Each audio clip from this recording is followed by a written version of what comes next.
Hello friends, welcome to group 5।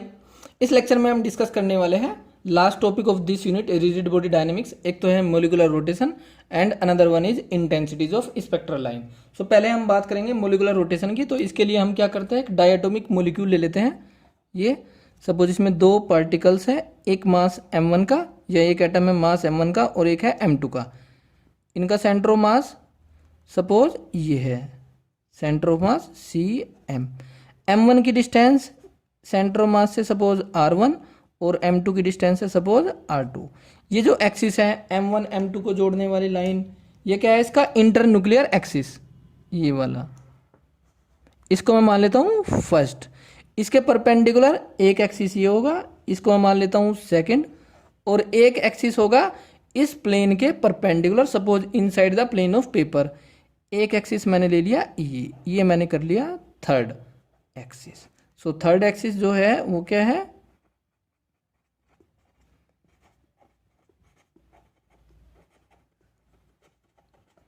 Perpendicular to the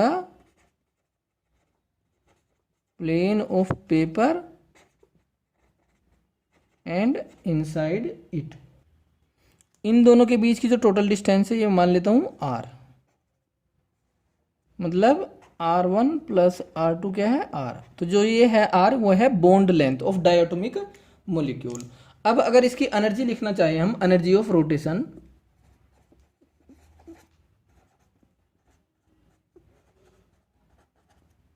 किसके बराबर हो जाएगी, half I1 omega 1 square. I1 is the moment of inertia about the axis 1 और omega 1 क्या है, angular velocity about this axis 1। ऐसे ही to axis के about अगर मोमेंट ऑफ इनर्शिया I2 हो और angular velocity omega 2। Similarly 1/2 I3 omega 3 square. ये हो जाएगी टोटल रोटेशनल काइनेटिक एनर्जी जब ये तीनों एक्सिस 1 2 और 3 ये क्या हो, principal axis, where 1 2 3 are the principal axis. और जो I1 I2 I3 है वो क्या है, प्रिंसिपल मोमेंट ऑफ इनर्शियाज। तो जो एनर्जी है इसकी, total energy rotational kinetic energy, उसको हम ऐसे भी लिख सकते हैं एंगुलर मोमेंटम की फॉर्म में, J1 square upon 2 I1 plus J2 square upon 2 I2 plus J3 square upon 2 I3। अब अगर ये रिजिड रोटेटर हम कंसिडर कर ले, रिजिड रोटेटर, रिजिड है मतलब जो बॉन्ड है, तो जो ये डायटोमिक मॉलिक्यूल है केवल 2 के अबाउट रोटेट कर सकता है, बाकी के अबाउट रोटेट नहीं करेगा। तो उसके लिए क्या हो जाएगा, तो पहले लिख लेते हैं हम, bond is rigid, that means it can rotate about axis 2 only. So जो टोटल एनर्जी है वो कितनी हो जाएगी अब, J2 स्क्वायर अपॉन 2 I2। और ये क्या है, सेंटर ऑफ मास से पास करने वाला एक्सिस, तो हम लिख सकते हैं JCM स्क्वायर अपॉन 2 ICM। तो ICM क्या होता है, moment of inertia centre of mass के अबाउट। सो इसको निकाल लेते हैं अब अलग से। ICM कितना होगा, M1 R1 square plus M2 R2 square. R1 R2 की वैल्यू पुट करेंगे तो ये वैल्यू कुछ ऐसी आ जाएगी, M1 M2 upon M1 plus M2 into R square. ये होता है रिड्यूस्ड मास, तो इसको लिख लेते हैं हम म्यू आर स्क्वायर। सो जो एनर्जी होगी वो आ जाएगी JCM square upon 2 mu R square. So ये हो जाएगी टोटल रोटेशनल काइनेटिक एनर्जी। अब जो एंगुलर मोमेंटम J होता है वो होता है क्वांटाइज्ड, तो ये लिख लेते हैं, since angular momentum J is quantized, that is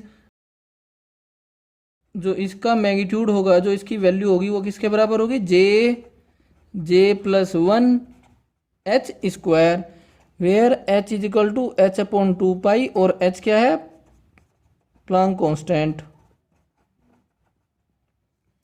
और J की वैल्यू 0 1 2 3 कुछ भी हो सकती है, कोई भी नेचुरल नंबर। J को हम क्या बोलते हैं, rotational quantum number, it is called as rotational quantum number. So जो एनर्जी है वो किसके इक्वल हो जाएगी, J C M square upon 2 μ r²। J C M की वैल्यू पुट करो, जे+1 H square upon 2 μ r²। H की वैल्यू क्या है, h/2π, ये भी रख देते हैं। सो ये हो जाएगा जे+1 H square upon 4π² into 2 μ r²। So this comes out to be जे+1 एच स्क्वायर अपॉन 8π² μ r²। इसको हम एक नया कांस्टेंट कंसिडर कर लेते हैं बी। सो एनर्जी हो जाएगी बी जे+1, where B is equal to H square upon 8π² μ r²। इसको बोलते हैं हम रोटेशनल कांस्टेंट। ठीक है, तो इससे हमें ये पता चलता है कि जो एनर्जी लेवल्स होते हैं वो डिस्क्रीट होते हैं, ना कि कंटिन्यूअस। देख लो, जे की वैल्यू 0 पुट करो, सो 0 तो कितनी एनर्जी आ जाएगी 0। अगर जे को 1 पुट करता हूं तो कितना आ जाएगा 2b, और अगर मैं 2 पुट करता हूं तो कितना आ जाएगा 6b, 3 पुट करता हूं तो 12b। तो इस तरह से एनर्जी लेवल्स हमें मिल जाते हैं फॉर डिफरेंट एनर्जीज। तो जो एनर्जी लेवल्स हैं उनकी एनर्जी डिस्क्रीट फॉर्म में है, ना कि कंटिन्यूअस। मतलब कंटिन्यूअस नहीं है, कुछ पर्टिकुलर एनर्जीज है। ठीक है, अब इससे एक अनदर इंपॉर्टेंट पॉइंट और बता सकते हैं हम, जो ये एनर्जीज है उनकी कोई पर्टिकुलर लिमिट नहीं है कि मतलब उससे ज़्यादा नहीं हो सकती, ऐसा तो कुछ बताया नहीं इसमें। लेकिन इन प्रैक्टिस जो बॉन्ड स्ट्रेंथ होती है, बॉन्ड की जो स्ट्रेंथ होती है वो कुछ फिक्स होती है। अगर एनर्जी बढ़ाते जाएंगे मतलब जो सेंट्रीफ्यूगल फोर्स है वो मॉलिक्यूल पर लगने वाला वो बढ़ता चला जाएगा। तो एक कंडीशन ऐसी आएगी, सेंट्रीफ्यूगल फोर्स जो बॉन्ड की स्ट्रेंथ है उससे ज़्यादा हो जाएगा तो बॉन्ड ब्रेक हो जाएगा, डिसरप्ट हो जाएगा। लेकिन नॉर्मल टेम्परेचर पर ये कंडीशन रीच नहीं हो पाती, मतलब अटेन नहीं हो पाती। ठीक है, तो इसको लिख लेते हैं हम। So energy levels due to rotation are discrete. एक तो ये है। ठीक है, दूसरा, there is no limit to rotational energy the molecule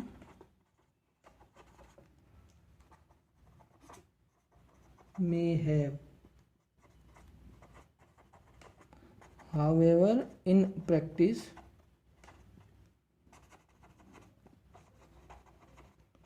there comes a point at which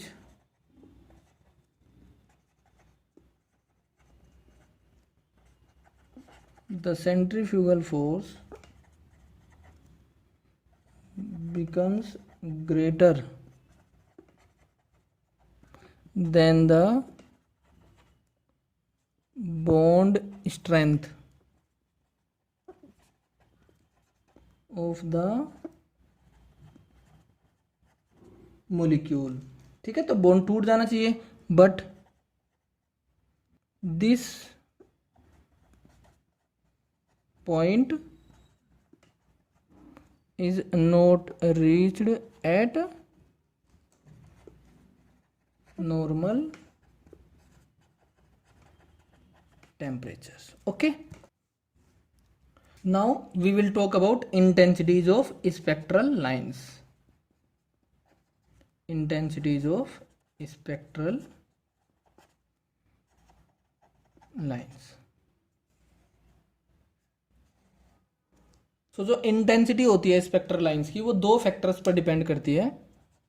depends on two factors. First one is population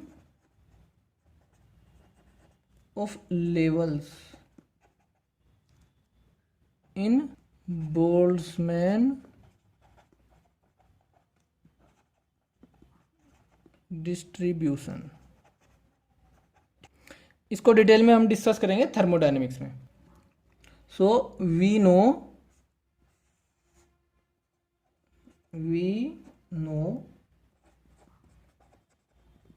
rotational energy in lowest energy level is कितनी है, 0, क्योंकि जे की वैल्यू 0 हो जाएगी, ठीक है, since J equal to 0। So if अगर इस लेवल में जहाँ पर एनर्जी लेवल 0 है वहाँ पर नंबर ऑफ पार्टिकल्स या जो पॉपुलेशन है मॉलिक्यूल्स की वो कितनी है, एन नोट। तो किसी हायर एक्साइटेड स्टेट में कितनी होती है, अकॉर्डिंग टू बोल्ट्जमैन डिस्ट्रीब्यूशन। देखिए क्या होती है, if N naught molecules in this state, then number of molecules in higher state will be, वो सपोज कितने हैं, एन जे, जेथ स्टेट में। सो ये होता है N J upon N naught equal to e to the power minus E J upon K T. K Boltzmann constant, T absolute temperature और E J क्या है, energy of the molecules in jth state. दूसरा factor, the possibility of degeneracy in the energy states, the possibility of degeneracy in the energy state. जो energy levels होते हैं वो 2J+1 fold degenerate होते हैं, इसलिए 2J+1 के प्रोपोर्शनल होगी पॉपुलेशन। तो ये भी लिख लेते हैं, सिंस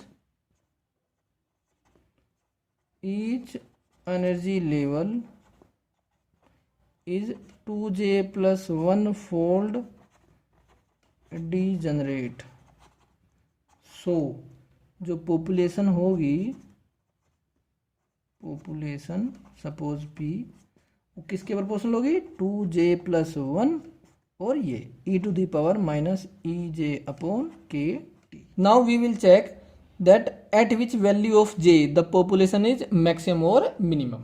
सो जो पॉपुलेशन है वो कितनी है, एक कांस्टेंट, सपोज मैं उसको मान लेता हूँ A, 2J+1 e to the power minus E J upon K into T. For maxima और मिनिमा हमें क्या करना है, D P by D J equal to 0। So इसको डिफ्रेंशिएट कर दो, ए, इसका differentiation 2 e to the power minus E J upon K T plus A 2J+1, इसका differentiation minus E J upon K T, ये हो जाएगा -1 upon K T और D E J upon D J. अब E J हमें पता है क्या है, J+1 into B. So D E J upon D J क्या हो जाएगा, 2J+1 इंटू बी। सो इसकी वैल्यू पुट कर दो यहाँ पर। सो ये 0 आ जाएगा, ए इधर जाके 0 और जो ई टू दी पावर है वो भी इधर जाके 0, तो यहाँ पर बचेगा हमारा 2 प्लस ए इधर चला गया, ये भी इधर चला गया, तो यहाँ पर बचेगा 2J+1 minus 1 upon K T और ये आ जाएगा 2J+1 इंटू बी। इसको लेफ्ट हैंड साइड में ले आएंगे, 1 upon K T 2J+1 whole square into B equal to 2।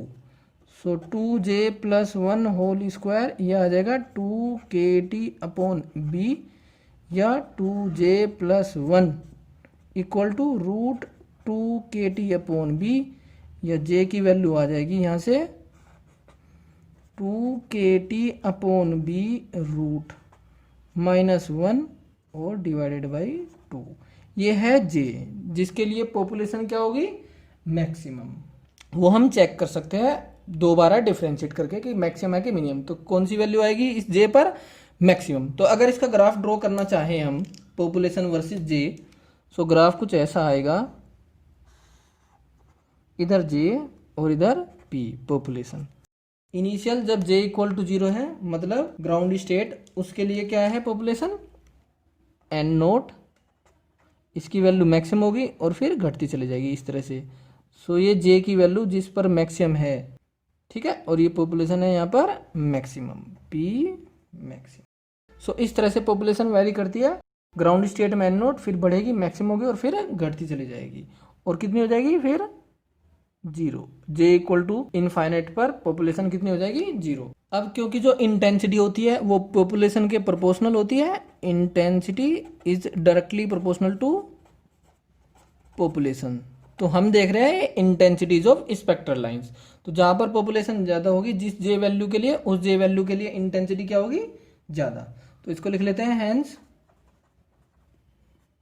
Transition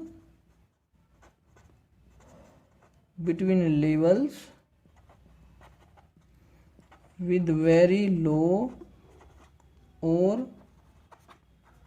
very high J values, या तो बहुत कम या बहुत ज़्यादा। तो इंटेंसिटी क्या होगी small, will have small intensities while intensity will be maximum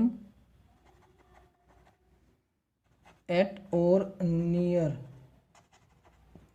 the J value given by equation first, given by equation first. So this was the last lecture of the unit rigid body dynamics. अब next lecture जो होने वाले हैं वो होंगे next unit पे based, that is mechanics of continuous media. उसमें पहला लेक्चर जो होगा उसमें हम कुछ बेसिक्स पढ़ेंगे, जैसे Hooke's law, stress strain curve, Young modulus, bulk modulus, shear modulus, Poisson's ratio, और एक टॉपिक भी कवर करेंगे हम, equivalence of a shear to a tensile and a compressive strain at right angles.